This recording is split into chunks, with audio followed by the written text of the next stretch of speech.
चलिए अब हम सेक्शन बी की बात करते हैं। तो सेक्शन बी में क्या होता है, जैसे कि प्रश्न की संख्या, जो 2024 वाला है सेक्शन बी है। नंबर ऑफ क्वेश्चंस, प्रश्न रहेंगे कितने, 7 क्वेश्चन का ही जवाब आपको देना होगा। 7 का ही, बहुत सारे ऐसे हैं गड़बड़ा जाते हैं कि भैया कितना का जवाब दें कितना का नहीं दें, पता नहीं चल पाता है। पहली बार जो एग्ज़ाम दे रहे हैं बहुत उलबला करके रह जाता है। तो देखिए कौन कौन सा प्रश्न आपको उठाना है, कौन कौन सा प्रश्न को छोड़ देना है, इस चीज़ पर आपको क्या करना है कि ध्यान देना है। कल एग्ज़ाम है, थोड़ा सा अच्छा से इत्मीनान से कोई चीट पर्ची मत लेकर के जाइए। देखिए चीट पर्ची अगर लेकर के जाइएगा ना तो दिमाग में रहता है कि मेरे पास चीट पर्ची है, और वो जरूरी नहीं है कि चीट पर्ची वो आप लेकर के जाएगा तो वो आएगा ही। टेंशन रहता है भरा हुआ। अगर कोई टीचर भी आ जाते हैं तो लगता है कि कोई चेक करने वाला आ गया है। ध्यान रहता है चीट पर्ची पर, ध्यान रहता है कि यहाँ रखें वहाँ रखें, और राइटिंग पर तो पूरे धज्जी उड़ल रहता है। और जिसका राइटिंग अच्छा नहीं, समझ लीजिए कि उसका रिजल्ट क्या होगा उसको तो पता ही है। वैसे एक एग्जाम्पल भी हम आपको पहले भी क्लास में भी दे चुके हैं कि जैसे कि देखिए आप लोग घर में अगर यदि खाना बनाते हैं सब कुछ देते हैं, दाल बनाते हैं तो सब कुछ देते हैं, चाहे खिचड़ी बना रहे तो सब कुछ दे रहे हैं, जितना भी चीज़ होता है सब कुछ एकदम मात्रा के अनुसार। आप नमक भी देते हैं, उसको छौंकते भी हैं, सब कुछ करते हैं, बस एक चीज़ नहीं देते, जानते हैं क्या, हल्दी। अब हल्दी नहीं देते हैं, सामने वाले खाने वाले को अगर परोस करके दे दिया जाए तो कहता नहीं कि क्या बना करके दे दिया है। जब देखिए करके खराब लगेगा तो खाएगा क्या, समझ गए। तो बात वही है, जब देखने से ही राइटिंग आपका ठीक नहीं रहेगा, कतनों छाप करके लिख दीजिए, नंबर उठने वाला नहीं है।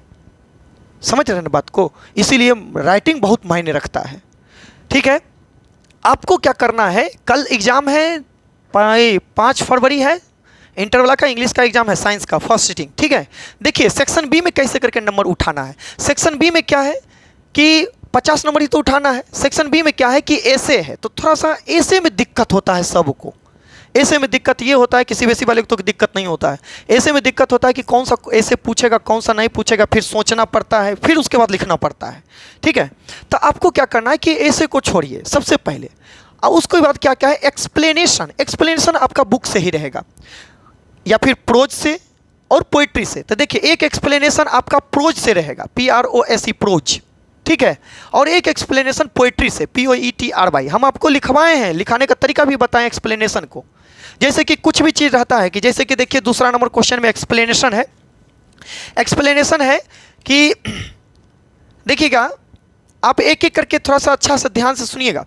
क्या है कि you two words better hurry up and get married, just done me and a favour and leave me in peace. तो आपको क्या करना है कि इसको बारीकी से पकड़ना है, पढ़ना है, और पढ़ करके आप ये पता कीजिए कि ये कौन सा चैप्टर से है। जैसे ही चैप्टर पता चला तो उसके लेखक के नाम तो आपको याद ही है, तुरंत लिख दीजिएगा कि these lines have been taken from ये है, उसके बाद इसके राइटर जो हैं ये हैं।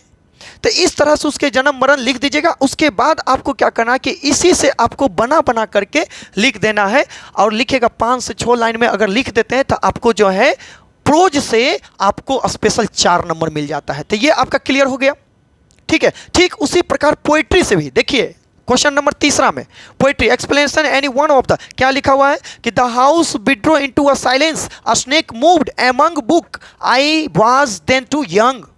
ये क्या कहा गया है, ये माई ग्रैंड मदर्स हाउस से है। तो कहिएगा this lines have been taken from my grandmother's house. ठीक है, he was a great Indian poetries. ठीक है, ये क्या है, एक महान भारतीय लेखिका है। ठीक है, और जिसके लेखक कौन है, कमला दास हैं। इस तरह से लिखना है जिसमें कि कहा गया है इतना सब लिख करके आपको जो है इसमें 4 नंबर उठा लेना है, जिसमें कि प्रश्न की संख्या रहेगा 4 गो। आपको ये नहीं समझ में आता तो इससे पकड़िए, है ना। इस तरह से 4 गो को पकड़ना है, उसमें से कोई एक को पकड़ा गया तो आपको क्या करना है, उस पर थोड़ा सा एक्सप्लेन करके लिख देना है, this lines have been taken from, ऐसे करके। ठीक है, तो आपको इससे 4 नंबर उठा लेना है। क्वेश्चन नंबर कितना, क्वेश्चन नंबर 2 और क्वेश्चन नंबर 3 से आपको नंबर उठाना है। ठीक है, अब अगला क्या है, आपको सीधे चल जाना है क्वेश्चन नंबर 6 में। क्वेश्चन नंबर 6 में आपको प्रश्न जो है, क्वेश्चन नंबर 6 अच्छा से समझिएगा। क्वेश्चन नंबर 6 में आपको प्रश्न देखिए ढेर सारा आपको दिखेगा, लेकिन जवाब देना है मात्र 3 का। देखिए क्या है, यहाँ पर लिखा है right a summary any one, है ना, of any one of the flowing poems. तो पोएम में अगर 3 को समरी है, फिर यहाँ पर क्या कह रहा है कि write the summary of any one of the following prose pieces, मतलब कि प्रोज से भी 3 को है। अगर 3 को समरी, 3 ऊपर से 3 को नीचे से बनाना है, दोनों में से कोई एक हो। तो इसमें अगर आपको याद है तो उसमें से कोई एक उठा लीजिए, अगर इसमें से याद है तो उससे उठा लीजिए। जिसको समरी कंप्लीट नहीं है उसके लिए स्पेशल बोल रहे हैं कि समरी के बदले आप ट्रांसलेशन अगर यदि 8 में अगर 5 को बना देते हैं तो आपके लिए बेस्ट रहेगा ट्रांसलेशन, समय भी बचाएगा, ये सब भी करेगा। ठीक है, तो इस तरह से आपको क्या करना है कि समरी या फिर ट्रांसलेशन से आपको नंबर उठा लेना है। कितने? हाँ, समरी या ट्रांसलेशन से आपको नंबर उठा, 6ठा नंबर क्वेश्चन है ना, इसमें हम लिख दिए हैं समरी या ट्रांसलेशन से आपको 5 नंबर उठाना है हर हाल में। बाकी जो पूछता है ये जो कह रहा है कि right a problems in learning English, ये सब को छोड़ देना, या वाला को छोड़ देना। 6ठा नंबर क्वेश्चन को अच्छा समझिए, समरी या ट्रांसलेशन। हम तो कहेंगे कि आप लोगों के लिए ट्रांसलेशन अगर बेस्ट रहता है तो ट्रांसलेशन बना दीजिए। समरी क्या होता है? समय खाता है। ठीक है, अगर समरी जिनको याद है राइटिंग के साथ अगर समरी लिख देते हैं तो इधर से 5 नंबर आपका कंफर्म उठ गया। ये हो गया, तो 5 नंबर इधर से आपका उठ गया है। ठीक है, अब इधर देखिए 15 नंबर तो उठाना है। अब ऑथर्स नेम तो हम आपको एकदम इतना रटवाए हैं, इतना पढ़ाए हैं कि शुरू से 11th जैसे 12th में जाते हैं तो उसी वक्त होमवर्क दे दिया जाएगा, समरी जो है याद कर लीजिएगा। तो आपको 5 नंबर समरी से ऑथर्स नेम देखिए, sweetest love I do not go, John Donne, और now the lips are falling fast, W.H. Auden. और हाँ, मिलान करने वाला ऐसा नहीं कि आप लोग मिलाइएगा, आपको क्या करना है कि मिलान करने के लिए भी हम आपको सिखाए हैं कि इस तरह से होता है। ठीक है, तो प्रोज और पोइट्री से आपको 5-5 नंबर उठा लेना है। तो इससे तो आपको 5-5, 10, 5, 15 नंबर तो आपको कोई नहीं काटेगा। 6ठा नंबर से आपको हर हाल में 15 नहीं तो कम से कम 13वां नंबर जो है आपको हर हाल में लाना होगा। ठीक है, और बहुत आसान है, बता चुके हैं। तो ये आपका हो गया। अब चलते हैं इस पर चले आते हैं। चलिए अब आते हैं सीधे चौथा नंबर क्वेश्चन।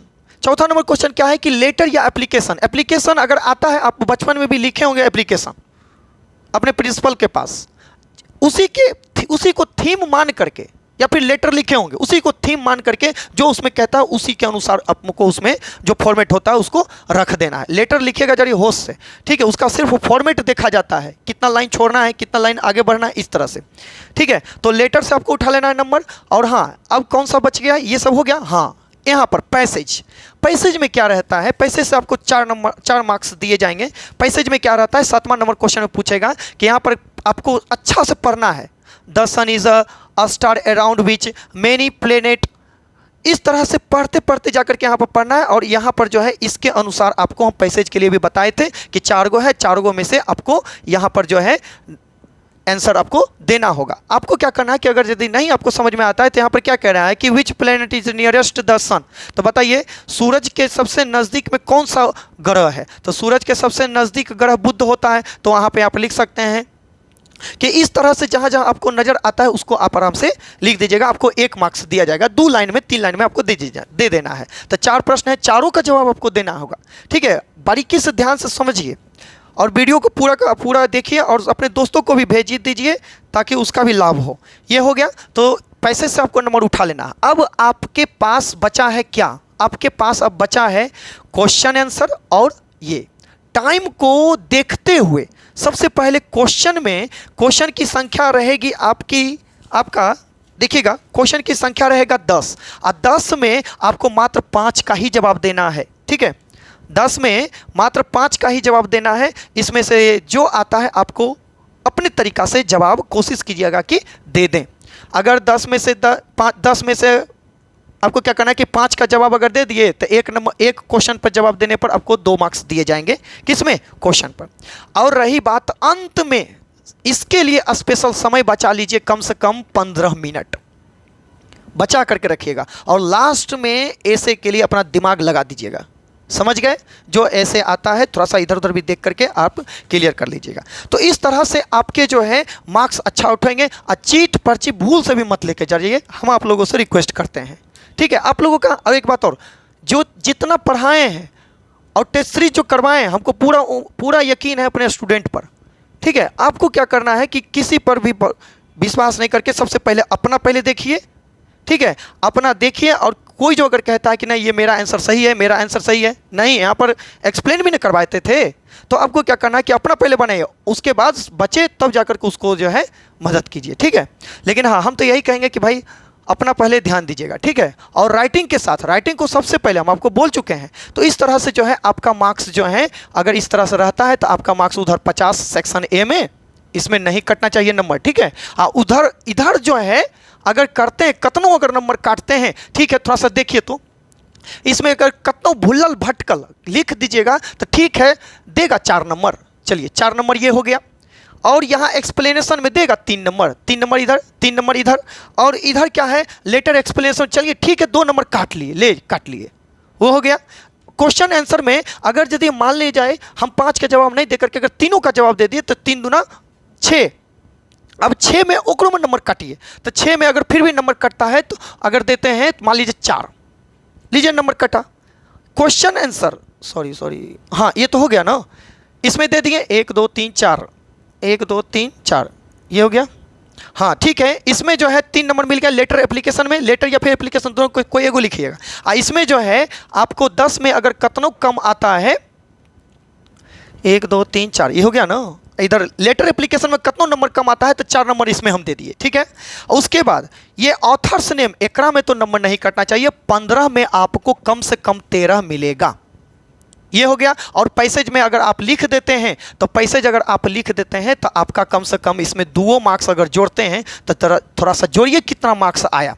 देखिएगा 3 3 6 4 10 10 10 7 17 17 18 19 19। अब जरा थोड़ा सा जोड़िए, टोटल हो गया कितना 9 10 11 12 और ये हो गया 3, 32 नंबर। बात समझ में आया? ये 32 नंबर आया है। अब इधर 50, सेक्शन बी से आप अगर 32 नंबर उठाते हैं और सेक्शन ए से अगर 50 नंबर उठाते हैं तो थोड़ा सा जोड़िए कितना हुआ 5 3 8 80 82 नंबर। बताइए इतना नंबर काटने के बावजूद भी 80 प्लस आ रहा है। आप लोगों को जितना भी है सबको राइटिंग अगर अच्छा रहेगा 80 प्लस आएगा, समझ रहे हैं। और उसके बाद इसी तरह से अगर हर विषय पर अगर यदि प्रैक्टिस हो जाता ना तो आप लोग काहे के लिए इधर उधर का बच्चा अगर टॉप आता, यहीं के बच्चा नहीं आता टॉप। इस तरह से क्लास कीजिए ताकि एकदम अपने आप पर एकदम पूरा निश्चित रहे कि हाँ हमको इतना नंबर आएगा, समझ गए। बाकी अगर वीडियो अच्छा लगा होगा तो आप अपने दोस्तों को भी शेयर कर दीजिए ताकि उसको भी कौन कौन सा क्वेश्चन का जवाब देना है नहीं देना है, ठीक है। और इस तरह से होगा। उसके बाद आप क्या कीजिए कि मेरे अगर अच्छा लगा होगा वीडियो तो आप चैनल को लाइक और सब्सक्राइब कर दीजिए। बाकी जय हिंद जय भारत। बाकी जितने भी हैं सब के सब अच्छा से इत्मीनान से टेस्ट दीजिए, टेस्ट कहते हैं परीक्षा दीजिए, ठीक है। हमारा आशीर्वाद, हमारा बेस्ट ऑफ लक जो है आप लोगों का हमेशा साथ रहेगा। धन्यवाद।